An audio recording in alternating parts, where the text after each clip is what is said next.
பின்பு அடையும் இன்பத்தை இந்த மண்ணில் இருக்கும்போது அடைவதற்கான இடம்தான் வீடு. பெண்ணே வீட்டை ஆள்பவள், அதனால் தான் தமிழ் அவளை இல்லாள் என்கிறது. ஆண் மட்டும் இருக்கும் இடத்தை குடும்பம் என்று யாரும் குறிப்பிடுவதில்லை. சிறந்த மனைவி இல்லாமல் வாழும் வீடு ஒரு காடு என்கிறது நாளடியார்.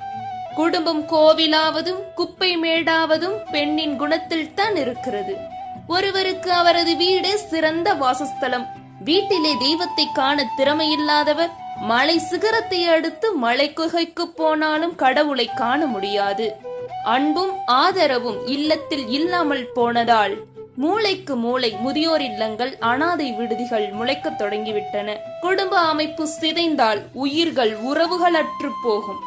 உறவுகள் இல்லாத உலகில் வன்முறையும் சுயநலமும் வாழ்க்கை முறைகளாக மாறும். மேலும் ஒரு நல்ல பதிவில் உங்களை சந்திக்கும் வரை உங்களிடமிருந்து விடைபெறுகிறேன். நன்றி, வணக்கம்.